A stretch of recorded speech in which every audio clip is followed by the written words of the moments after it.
Boa noite a todos. A gente sempre faz uma preleção evangélica em todas as nossas atividades. Quem está vindo pela primeira vez, talvez pode até estranhar um pouco. Caramba, na Umbanda faz isso? Sim. Na forma como a gente compreende a Umbanda é uma religião totalmente ancorada e baseada naquilo que Jesus nos ensinou e daquilo que Jesus exemplificou. A passagem de hoje, está tranquilo para ver assim? A passagem de hoje é uma passagem bem interessante. Ela está no finalzinho já do Evangelho de Marcos. Não o Marcos, nosso Marcos. Marcos, que era amigo de Pedro. Marcos não conheceu Jesus. Marcos escreve isso aqui de acordo com o que Pedro conta para ele. E aí é bem interessante, Marcos 14, 32. Já está no finalzinho já. Jesus já está... É quase que no dia de Jesus ser preso. Diz assim: e foram a um lugar chamado Getsêmani. E disse a seus discípulos: assentai-vos aqui enquanto eu oro. E tomou consigo a Pedro, Tiago e João, e começou a ter pavor e angustiar-se. E disse-lhes: a minha alma está profundamente triste até a morte. Ficai aqui e vigiai. E tendo ido um pouco mais adiante, prostou-se em terra e orou, para que, se fosse possível, passasse daquela hora. E disse: Abba, Pai, todas as coisas te são possíveis. Afasta de mim esse cálice. Não seja, porém, o que eu quero, mas o que tu queres. Toda vez que a gente abre o Evangelho, eu sempre lembro da frase de Emmanuel, que diz que cada trechinho desse versículo desses poderia ficar aqui conversando, e cada um de nós ia interpretar de um jeito, e todos nós estaremos certos. Mas eu queria destacar dois pontos. O primeiro deles, Jesus sabia que ia ser preso. Ele estava perto de um momento de um testemunho muito duro, de um testemunho muito difícil. Eu estava vendo no National Geographic que fizeram a recomposição em um corpo humano convencional. Nós, pessoas comuns, não suportaríamos o suplício físico que Jesus suportou. E aí o primeiro ponto que eu quero destacar aqui é o que Jesus faz diante disso. Ele faz algo extremamente comum. Vou olhar para as sombras. Se ele mandou alguém. O estagiário estava perto. Tá bom. E aí é interessante porque Jesus faz algo extremamente comum, que está ao alcance de todos nós. O que Jesus faz? Jesus foi orar. Orar. Pô, mas Jesus, os nossos irmãos católicos, é Deus encarnado. Na Umbanda a gente entende que é um espírito puro, é o Cristo planetário. O que ele fez? Ele foi orar. Ele que fazia vinho virar água, na verdade, ao contrário. Água virar vinho, ele que andava sobre a água, ele que ressuscitou. E o que ele fez diante de uma dificuldade? Orou. Isso é interessante porque eu acho muito bacana tudo aquilo que torna Jesus gente como a gente. Jesus chorou. O primeiro milagre foi água e vinho. Porque a gente pode pensar, pô, mas esse Jesus aí da Umbanda é muito comum. Mas a vida é comum. A vida de verdade, ela é comum. O Instagram, todo mundo é saradão, todo mundo come um prato saudável, todo mundo anda de lancha, ninguém briga com a esposa, ninguém briga com o filho. Camaradas, a vida é comum. Uma vez eu vi um padre falando que não há nada mais sagrado do que uma pessoa comum, com o seu trabalho comum, com a sua família comum. O que é um trabalho comum? É um trabalho que te estressa. O que é uma família comum? É uma família que te estressa. Então a vida é normal, estresse não dá em árvore, estresse dá em gente. Nós somos gente, a gente estressa. Se frustra, tem medo, tem ansiedade. E Jesus fez o que diante disso? Orou. Alguém aqui não tem capacidade de orar diante de uma dificuldade? Todos nós temos. Eu quase sempre esqueço. Quase sempre. Quando é para pedir, eu nunca esqueço. Então o que Jesus está ensinando para a gente? Ele está dando para a gente um roteiro. Está diante de uma prova, de um testemunho difícil. Ora. E aí o segundo ponto que eu queria destacar ele fala assim com Deus: Pai, todas as coisas te são possíveis. Afasta de mim esse cálice. Não seja, porém, o que eu quero, mas o que tu queres. Olha também esse ponto interessante. Qual é o cálice que eu quero beber? Eu quero beber o cálice da Mega da Virada. Eu não sei vocês. mas eu jogo na Mega Sena uma vez por ano na Mega da Virada. O máximo que eu acertei foram 2 números. É o cálice que eu quero, mas qual é o cálice que eu tenho que beber? É o cálice que está aqui. É o cálice de estar lá no meu trabalho. É o cálice de estar lá com a Juliana, de estar com o Miguel, de estar com as pessoas onde eu estou inserido, a minha família, os meus amigos. Porque cada um de nós tem um sapatinho sob medida para a gente. Cada um de nós. Então, às vezes, o sapatinho que a gente vai viver aquela vida é um sapatinho apertado, difícil, vai machucar o pé. Às vezes é uma sogra, às vezes é um sogro, às vezes é um chefe, às vezes é uma cunhada, às vezes é você mesmo que dificulta as coisas. Então, que a gente possa ter essa capacidade de olhar para Deus e falar assim: Papai do céu, que seja feita a tua vontade. E que a gente tenha peito, que a gente tenha costas largas para carregar essa cruz que é sob medida para a gente e que a gente vai dar conta de carregar. E se ficar difícil, faz igual Jesus fez. Ora, como o Pai Miguel das Almas fala na coroa do Pai Luizinho, uma frase que eu acho incrível: ora que melhora. Ora que melhora.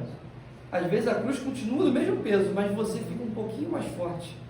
Então que a gente possa, com esse exemplo de Jesus, com esse exemplo dessa frase que eu acho magistral de Pai Miguel, ora que melhora, a gente possa sempre ter esse refúgio na oração, esse refúgio na vida normal.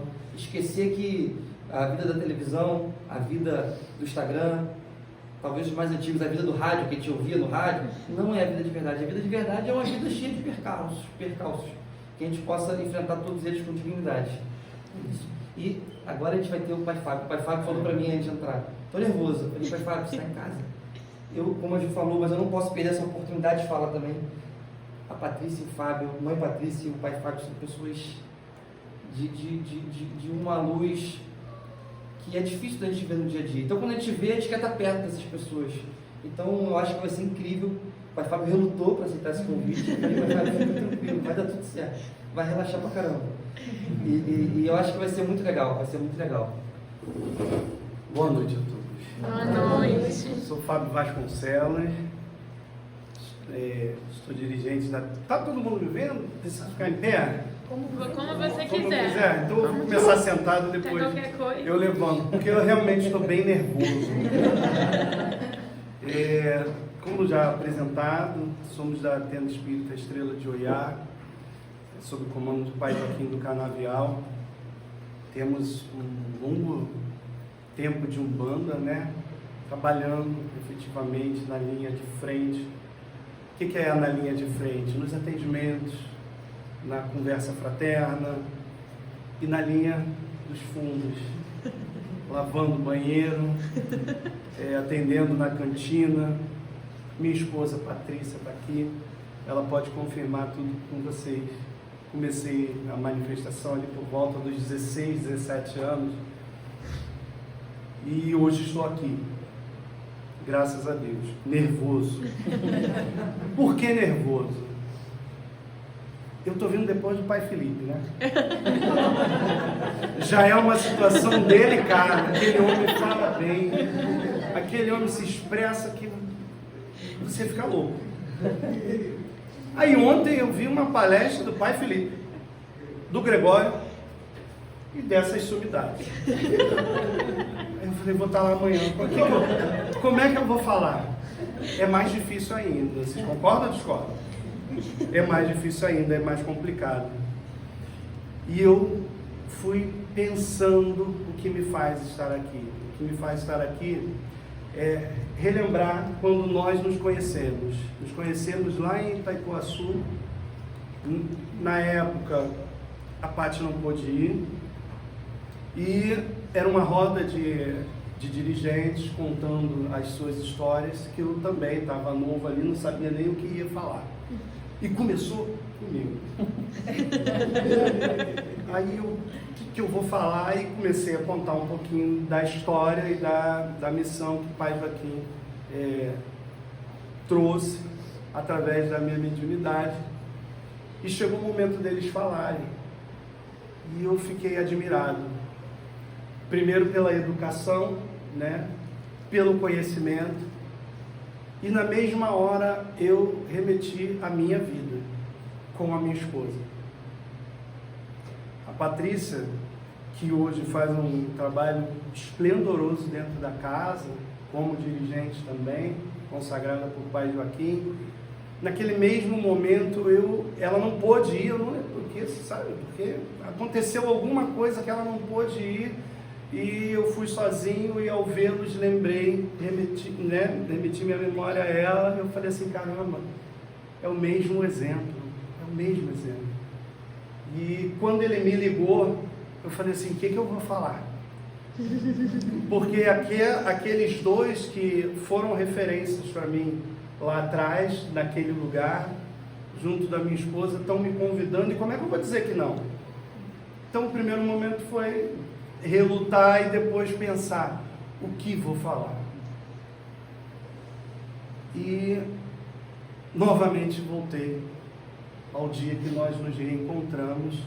Eles estiveram em nossas casas e depois nos convidaram para ir no antigo terreiro. E eu me senti muito em casa ao chegar lá. Todos aqui foram no outro terreiro? Não, né? Perderam uma oportunidade boa, porque era uma casa muito gostosa, agradável, mais ou menos do tamanho daqui, né? Até menor. Até menor, né? A casa cresceu, graças a Deus, mas era uma coisa maravilhosa, você se sentia bem. Mas o caboclo para quem eu trabalho passou à frente. Foi uma sessão de mesa, e o caboclo, ele é fanático na sessão de mesa. Vocês já participaram da sessão de mesa, certamente. É uma sessão muito difícil, extremamente difícil. E aquilo me marcou, porque mais do que como eu me senti ali, perceber que o caboclo para quem eu trabalho, que ele é muito sério, gostar daquele movimento, se sentir à vontade naquele movimento e passar a trabalhar, bater na mesa. Meu Deus do céu, isso está batendo na mesa, isso é um absurdo. E ele lá batendo na mesa, como é que eu vou agir? Eu falei assim, eu vou falar daquele dia. Mas como falar daquele dia? Fazendo uma mesma referência de trabalhos que nós temos em comum, essa mesa, nós temos em comum também na tenda de Oiá, presidida pelo caboclo flecheiro. Ele no final da mesa canta assim: ô Jurema, a folha caiu no rio serena. Ô Jurema, a folha caiu no rio serena, que ele levou e entregou a mãe Oxum, que transformou a folha em flor para caridade e amor. É o meu tema. Por que é o meu tema?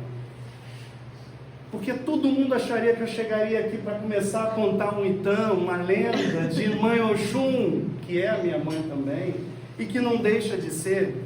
Nesse momento eu preciso acompanhar aqui, Ferdinand, como o pai voltou. Ela é minha mãe também, graças a Deus. E eu falei assim, eu vou trazer esse ponto, simbolizando os dois trabalhos em sintonia, onde o caboclo se sentiu bem fazendo e eu me senti bem naquele local, e que me traz essa referência. E quando a gente diz ali que Oxum levou a folha, que transformou, né, em flor, obviamente, se a gente parar para pensar da maneira natural do nosso mundo, existe lá o ciclo da folha, né, que talvez não seja um rio que vai transformar essa folha em flor. A gente está fazendo só, ele fez um comparativo quando ele trouxe esse ponto, foi trazido pelo caboclo flecheiro. Ele queria citar a transformação que a gente fala tanto, sobretudo a caridade e o amor, e nós falamos muito em caridade e amor. E aí eu queria começar com a simples pergunta: por que o umbandista fala tanto em caridade e amor? Porque se transformou somente uma fala, se transformou da boca para fora, querer estar dentro de um terreiro para praticar caridade e amor. Já pararam para pensar nisso?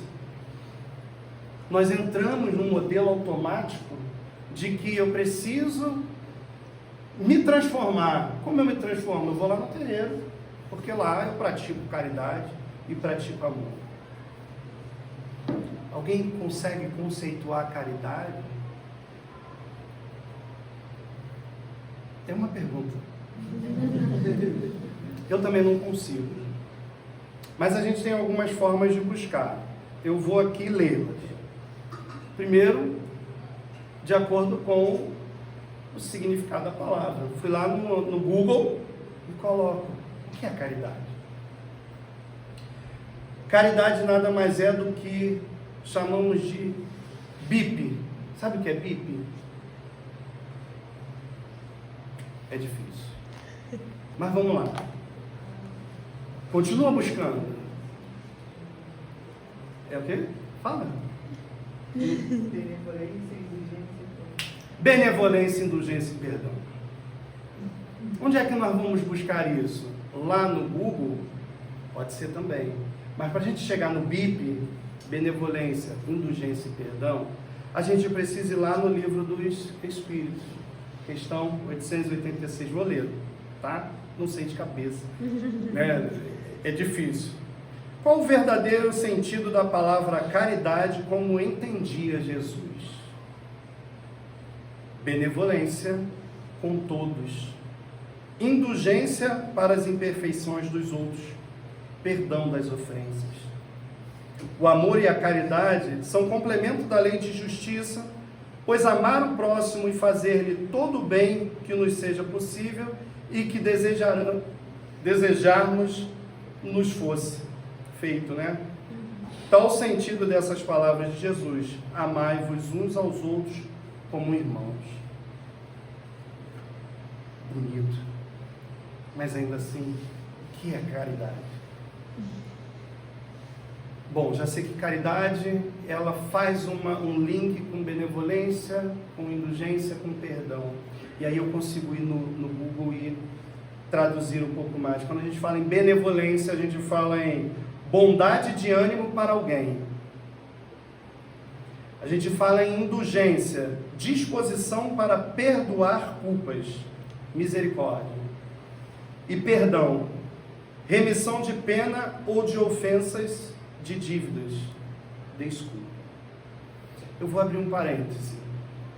Tudo comunga nesse dia. Eu estava buscando aqui exatamente um print para que eu pudesse ler para vocês a essência de amor e caridade do Evangelho. E o que me acontece? O que aconteceu, pai? Foi praticamente assaltado. Fui praticamente assaltado. Hoje, agora à noite, antes de vir para cá. O cidadão veio, pegou meu cordão e arrebentou e saiu correndo. Nisso que ele saiu correndo, eu percebi, segurei o cordão e infelizmente só arrebentou meu cordão. Ele ficou na minha mão. O cara parou de frente e ficou me olhando. Eu não conseguia parar de olhar para ele. Eu não senti raiva. Foi ou não foi? Eu não senti nada. Eu senti pena. E ela até falou assim: nossa, você está meio estático, está assustada. Eu falei: não. Eu tenho que desculpá-lo. Eu só tenho que desculpá-lo. Porque não fazia sentido, talvez, eu chegar aqui e falar para vocês em perdão e há 2 horas atrás eu estar xingando aquela alma. Não fazia sentido. Lendo aqui me veio exatamente o momento em que eu não reagi, porque obviamente não é para reagir, mas eu nunca sei qual vai ser a minha reação, né? E a minha reação foi não reagir. Ela até falou: você não tem que reagir. Eu falei: mas eu não sei qual é a minha reação. A minha reação foi vê-lo olhando para mim e eu olhando para ele, ele percebendo que será que ele vai tomar alguma atitude? E eu pensando nesse momento. Eu falei: estou lendo. Ele podia ter levado o meu celular, ele podia ter conseguido levar o cordão, mas naquele momento eu falei: acho que é um bom um bom momento para a gente refletir sobre perdão. Porque são essas almas encarnadas que nós também contamos desencarnadas na nossa mesa. E a prática da mesa de desobsessão, como nós chamamos lá na TL, é o exemplo da benevolência, da indulgência, do perdão.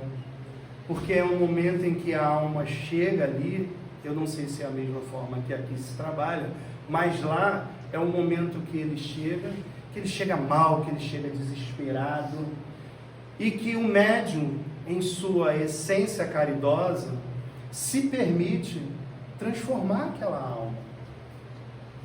Então observe que nesse momento, enquanto médiuns, estamos falando de encarnados, que foi o que aconteceu comigo, e desencarnados, daqueles que chegam até a mesa para dialogarmos, para mostrar para eles o quanto que precisam ser transformados, o quanto que precisam compreender as mensagens que são lidas, que são faladas, que são transmitidas mentalmente pelos médiuns. Quantos de vocês já pararam para pensar a mesa dessa forma? Estamos falando em transformação, gente. Estamos falando, ou estamos dando vida, estamos dando ação, estamos verbalizando o ato de transformação, pautado na caridade, na benevolência, na indulgência. Isso nós estamos falando com o espírito desencarnado. Só que nós não somos terreiro somente 2 horas.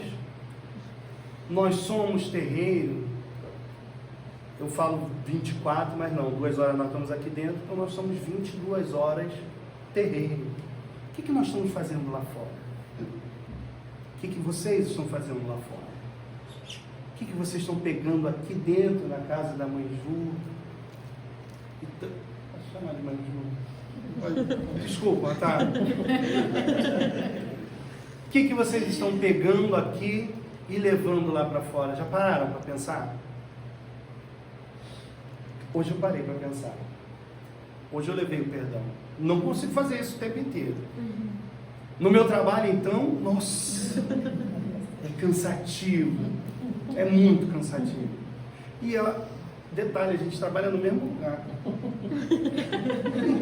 Eu tenho que praticar no terreiro, eu tenho que praticar em casa, eu tenho que praticar no mesmo local. Quantos de vocês estão praticando benevolência, indulgência, perdão?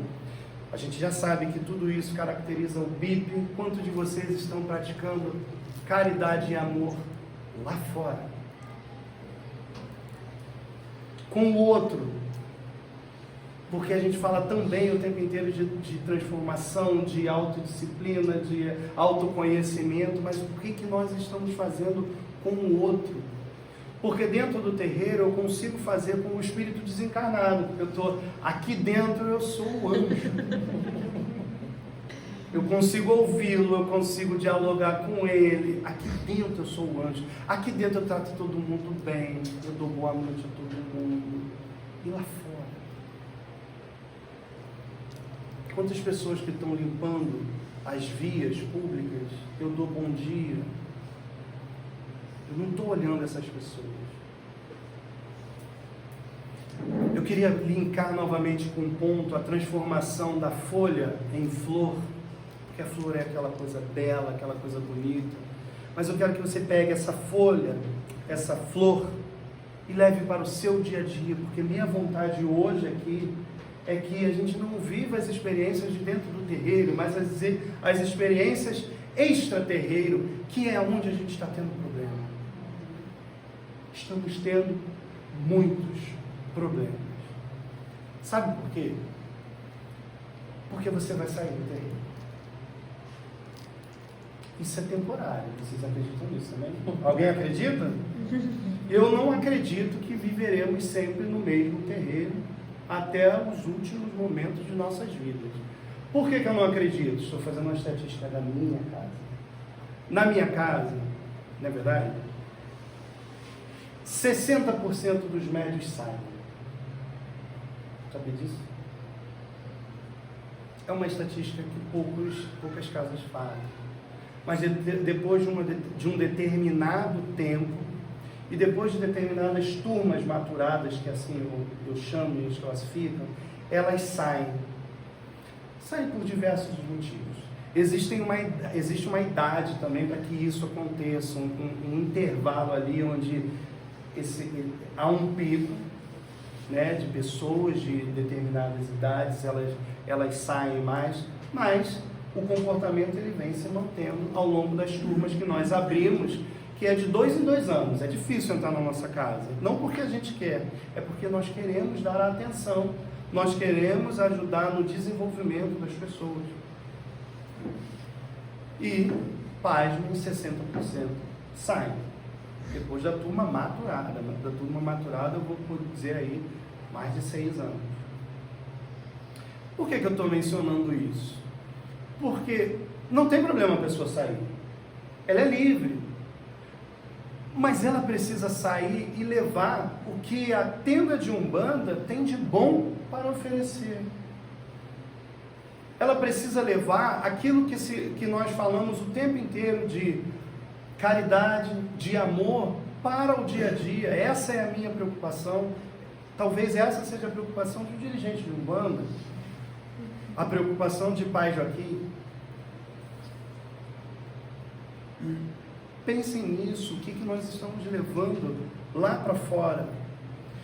E levar lá para fora é chegar aqui, existir um tempo de maturidade, um tempo de maturação. Esse tempo ele precisa existir. Compreender que há um período de entendimento do que você está fazendo aqui dentro, entendimento das práticas religiosas e como essas práticas vão ser oferecidas lá fora no seu dia a dia. Que, insisto, é muito importante para nós também. Nós precisamos de pessoas que deem o exemplo, nós precisamos de pessoas que consigam traduzir o que é a caridade e o que é o amor. Nós precisamos sair da questão mecânica de dizer que estamos dentro do terreiro para fazer caridade. O que é fazer caridade, gente?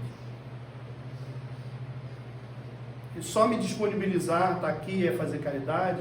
Só conversar com o outro em 2 horas, num dia da semana, 2 dias da semana, isso é caridade? Precisamos chegar à conclusão de que isso não é caridade. Vamos voltar lá no livro dos Espíritos. Ele diz, precisamos nos desvencilhar de que caridade é esmola. E nós temos isso o tempo inteiro de achar que só porque nós estamos oferecendo cestas básicas, nós estamos temporariamente ajudando pessoas que estão em dificuldade financeiras, nós estamos praticando a caridade. É muito pouco. E quem está colocando isso em nossas mentes somos nós, umbandistas. Temos que estar no terreiro para a caridade. Alguém aqui já falou isso? Vou para o terreiro fazer caridade. Vou ser sincero, eu já falei. Já falou, Pati? Vou para o terreiro, vai fazer o que eu tenho? Vou fazer caridade. Aí chega lá, senta no banquinho do Preto Velho, começa a falar. Chega lá, vai ajudar na cantina, mas aí você fala assim, preciso que ajude lá no banheiro. Não posso. Fiz minha unha. Minha unha não posso, não tenho como participar desse momento, mas eu quero fazer caridade. Ali, quando você está lavando no banheiro, você está fazendo a caridade para o seu dirigente, que não pode deixar de estar ali na frente para lavar o banheiro naquele momento. E o que você está aprendendo com isso? Você está aprendendo que na sua casa precisa se manter organizada, você precisa se manter limpa, porque isso faz parte da composição da energia espiritual daquele lugar, daquele ambiente. Então, se você não faz em casa, você não vai fazer no terreiro. E se você não faz no terreiro, você não consegue perceber que a sua casa precisa estar límpida, para que a espiritualidade esteja presente lá também. Entendam, eu gostaria de chegar nesse momento aqui, onde eu surpresamente fui dito que seria a última palestra. Eu fiquei desesperado agora, mais uma vez. Fechamos o ano, mais ainda, imagina. Mais ainda, depois de Pai Felipe, para dizer para vocês, nos ajudem.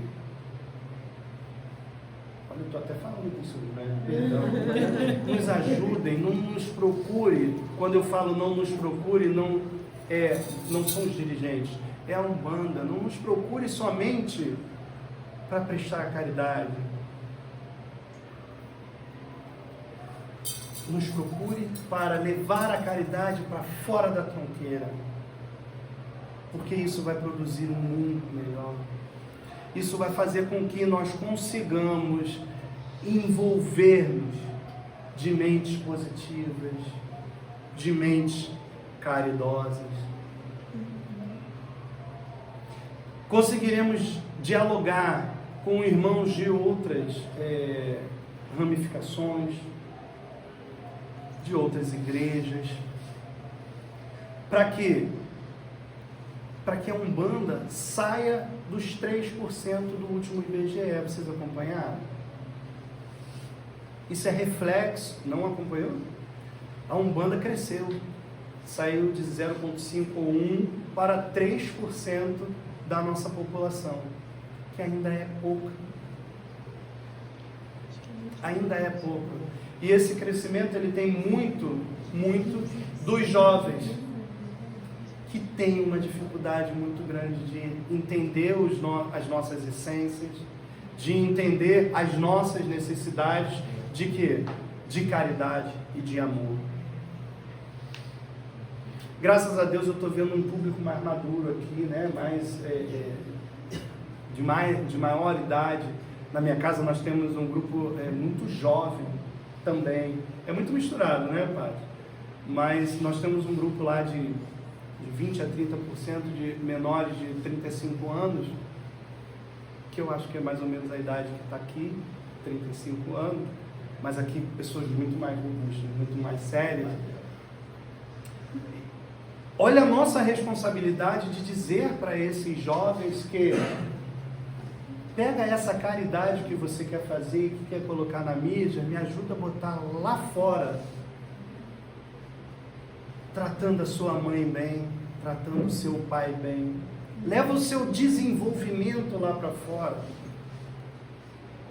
Porque você recebeu um preto velho, você recebeu um caboclo, nada mais é do que você compartilhar conhecimento e diálogo com esse tipo de mentalidade, né? O preto velho é o quê? É alguém mais experiente, um ancião, que dialoga com você para que você seja intermediário. Você não está fazendo nada diferente do que você produz com a sua mãe, com o seu pai. Por exemplo, a minha, que me pede 6 horas da manhã para fazer um pix.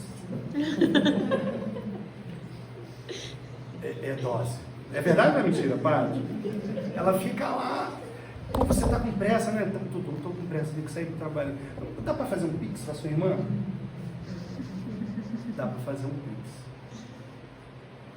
Eu tenho que ter essa paciência, porque eu tenho essa paciência quando eu escuto o meu preto velho dialogando com uma pessoa que está ali de frente. Eu sou esse intermediário, né? Mediunidade é isso, é a intermediação entre um plano e outro.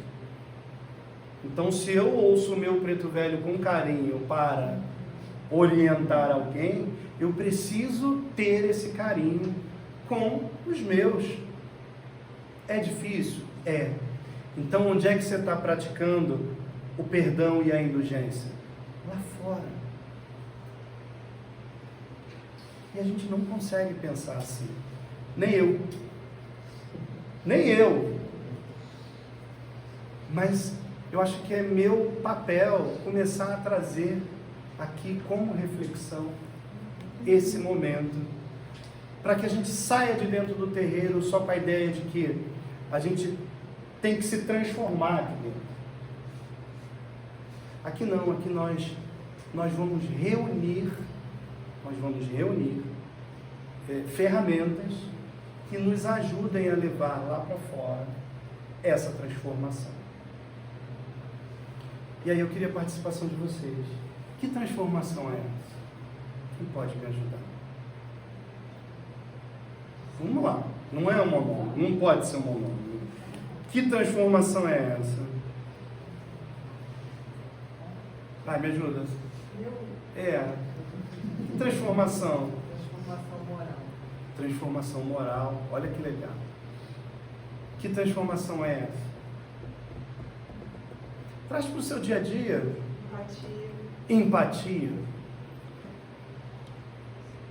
Que transformação é essa? Só mais dois. Paciência é difícil. Paciência. Que transformação é essa? Mais uma. Respeito.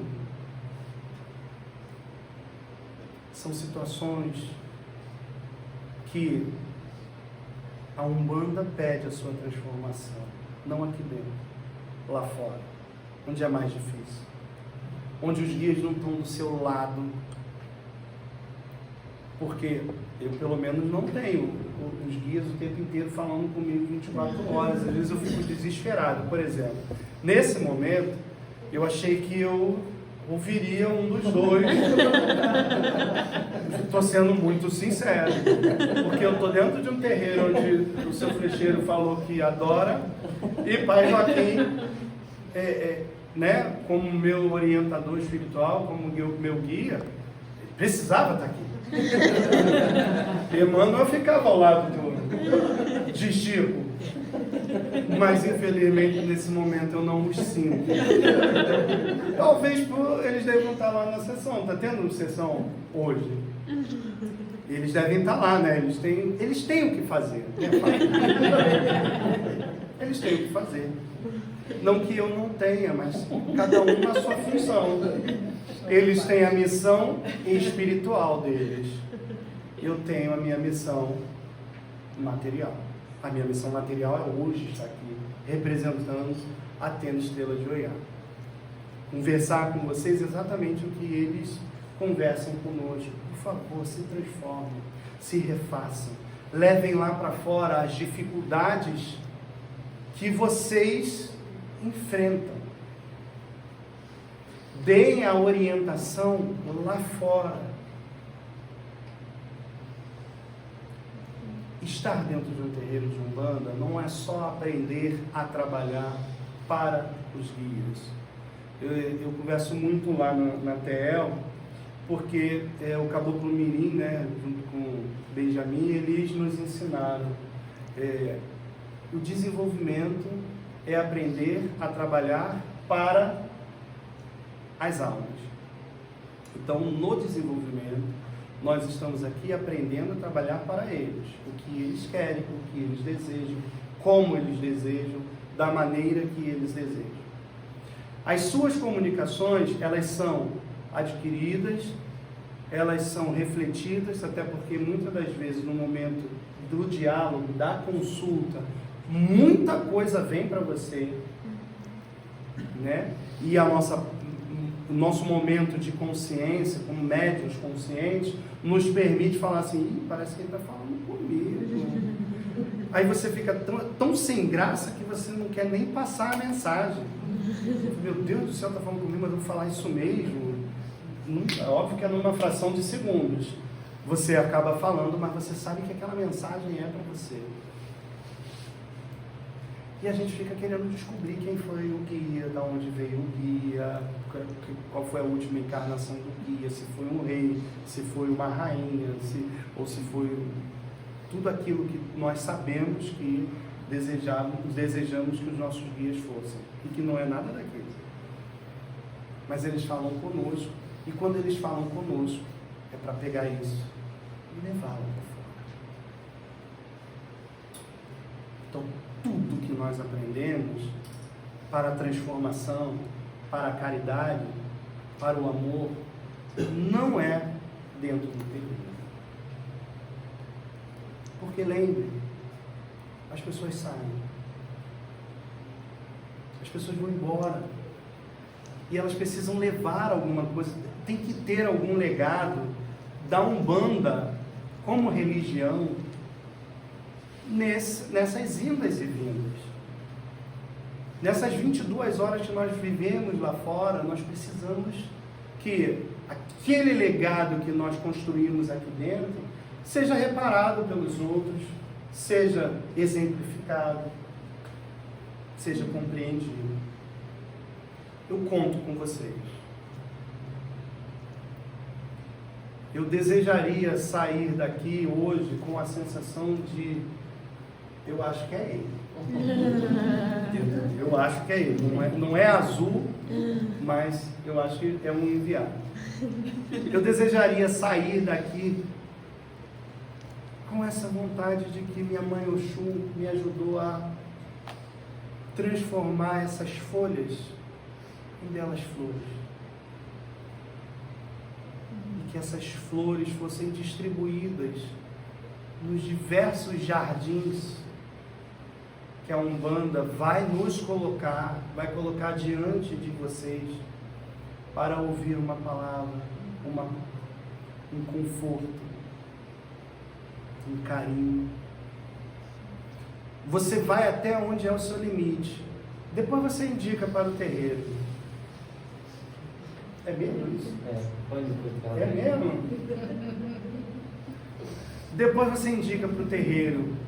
Mas até indicar para o terreiro, vai lá no meu terreiro, você já conseguiu orientar essas pessoas da nossa maneira de acolher, da nossa maneira de fazer Umbanda. Você já imaginou que um dia, numa palestra, você descobriria que a Umbanda precisa que você não só a pratique aqui dentro, óbvio, né? Vários já falaram, os dirigentes já falaram, mas a gente chega com aquela expectativa de chegar num lugar para poder o tempo inteiro dialogar e aprender alguma coisa da nossa vida passada, da nossa vida futura, ou quando que eu vou perder o medo de uma borboleta. A gente chega com essa intenção na Umbanda, mas a gente acaba descobrindo depois de um tempo que a Umbanda precisa de muito mais do que isso. E que vocês são as flores que a Oxum transformou. Vieram desanimados, muitos, né? Desanimados, tristes, sem saber por qual caminho percorrer. E o tempo inteiro houve transformação. Mas isso dói. Transformação. A minha forma de tentar contribuir, como transformar, é isso. É com simplicidade mostrar que essa transformação está em nosso dia a dia e que nós estamos deixando de olhar que a transformação é isso, é lá no dia a dia. É o que nós vamos fazer lá. E nós estamos ansiosos para que esse momento chegue e chegue de verdade. Eu queria perguntar para vocês. Vocês vão sair daqui hoje. Porque o Pai Fábio já falou pra caramba, né? Perturbação. Vocês vão sair daqui hoje entendendo o quê?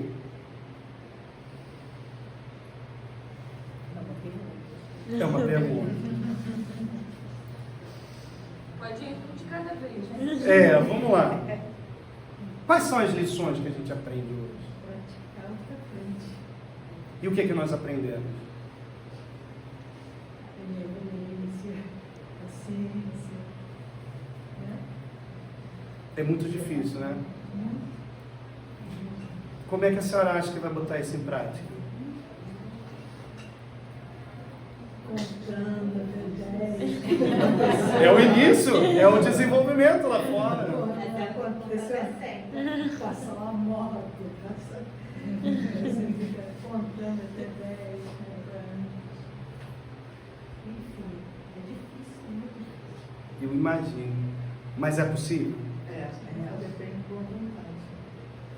O que nós vamos fazer amanhã? Hã?